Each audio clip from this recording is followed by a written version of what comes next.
시청자 여러분 안녕하십니까? 한 주간의 이스라엘과 중동에서 일어난 소식을 전하는 이스라엘 중동 리포트입니다.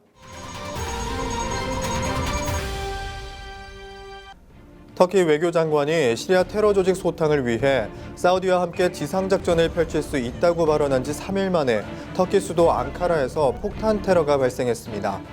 이번 테러의 배후로 터키 정부는 IS 소탕에 가장 적극적인 쿠르드 민병대를 지목했습니다. 지난 3일 버락 오바마 대통령의 볼티모어 이슬람 사원 방문 당시의 발언에 대해 무슬림에서 크리스찬으로 회심한 한 청년이 CBN 인터뷰를 통해 반박했습니다.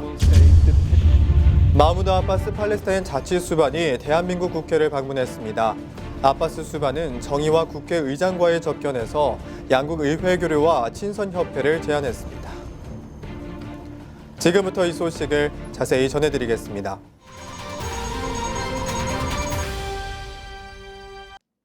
네, 첫 소식입니다. 터키 수도 앙카라 도심에서 현지 시간 17일 오후 6시 30분경 터키군을 노린 차량 폭탄 테러가 발생해 28명이 숨지고 60여 명이 다쳤습니다. 앙카라에선 지난 10월 집회 도중 발생한 연쇄 폭탄 테러로 128명이 사망한 데 이어 4개월 만에 또다시 테러가 발생한 것입니다.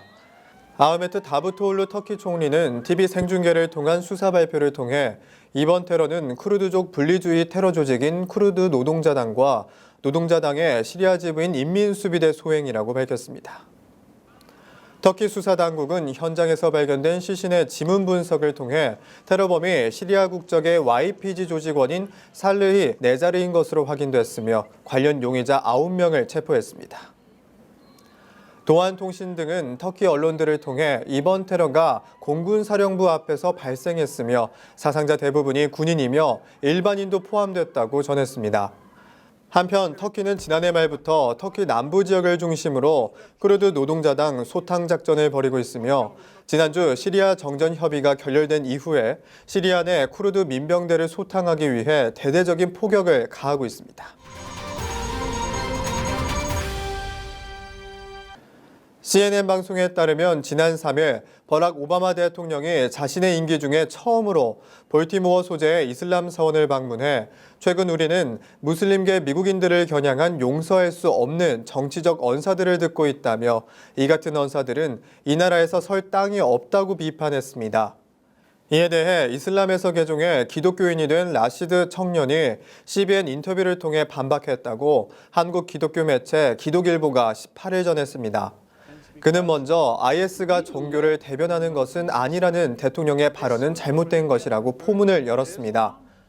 무슬림에서 회심해 크리스천이 된 이 청년은 테러리즘은 학교와 모스크에서 시작된다며 반드시 그 뿌리를 근절시켜야 한다고 덧붙였습니다. 더불어 제가 확신을 가지고 이야기하는데 IS는 이슬람을 대변하고 있으며 무슬림 단체라고 말했습니다. 마지막으로 그는 개별적인 무슬림들은 멋진 자질을 가진 사람들이지만 사회적 발전을 마비시켜 이슬람은 호전적이고 개종에 대한 신념을 가진 종교라고 기독교인들에게 경고했습니다. 한편 오바마 대통령은 취임 이후 줄곧 무슬림이라는 오해를 받아왔기 때문에 재임 기간 중 모스크 방문을 피해왔습니다.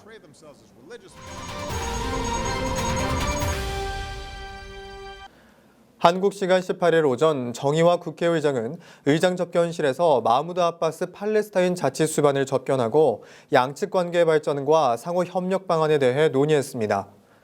정 의장은 인사말을 통해 평화적 방법으로 팔레스타인 독립을 위해 노력하는 수반님을 만나 반갑다며 10년 이상의 오랜 기간 동안 온건한 리더십으로 자치정부를 이끄는 수반님의 노력을 평가하며 대한민국 국민들이 팔레스타인이 겪고 있는 어려움을 공감하는 계기가 될 것이라고 말했습니다. 이에 아바스 수반은 대한민국 국민들이 팔레스타인의 평화 정착 노력을 이해하고 있어 감사하게 생각한다며 현재 팔레스타인은 프랑스 이니셔티브를 통해 평화 정착을 위한 국제회의 개최를 준비 중이며 이미 57개의 아랍 국가와 함께 아랍 평화 구상안을 채택했다고 밝혔습니다.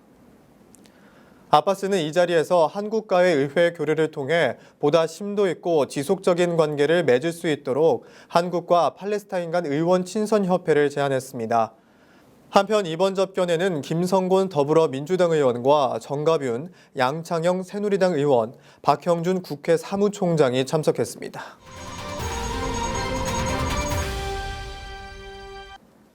이런 가운데 한국 정부가 세계 20%인 18억 인구를 가진 무슬림을 대상으로 한 관광 상품 준비에 나섰습니다. 방한 관광에 상대적으로 익숙한 중국 내 무슬림이 1차 목표입니다. 한국관광공사는 지난 6개월간의 준비 끝에 한국 할랄 여행을 내놨다고 11일 밝혔으며 4박 5일과 5박 6일의 일정으로 두 가지로 구성된 여행 상품이라고 밝혔습니다. 한편 앞서 문체부는 올해 무슬림 친화 평가제를 도입해 무슬림이 한국에서 편안하게 여행할 수 있는 환경을 조성하고 특화 여행 상품을 개발할 것이라고 밝힌 바 있습니다. 최근 국제 경제 제재가 해제된 이란의 방한 관광 활성화를 위해 이란 주재 한국문화원 신설 계획도 있다고 밝히기도 했습니다. 최근 간 리포츠 보도에 따르면 에크발루 프로젝트 팀과 함께하고 있는 타일러 코넬은 미국의 대학 캠퍼스를 순회하면서 최근에 중동을 여행하면서 겪은 무슬림들, 특히 무슬림 난민 속에서 일어나고 있는 놀라운 하나님의 역사를 문서로 기록했던 것과 촬영한 동영상을 나누고 있다고 전했습니다. 이슈가 된 이번 타일러 코넬의 다큐멘터리 동영상은 버몬트주 출신의 24살 젊은 선교사 다니엘의 이야기이며 다니엘은 2년 전 요르단으로 와서 시리아 난민을 위해 일하고 있습니다. 코넬은 인터뷰에서 그들은 모두 무슬림이었지만 그들 모두 이슬람의 환멸을 느끼고 있고 더 이상 그들이 무엇을 믿어야 할지 모르겠다고 말했습니다. 또 그들은 진리가 무엇이냐고 물었다며 그들에게 복음을 전파할 완벽한 상황이다라고 덧붙였습니다.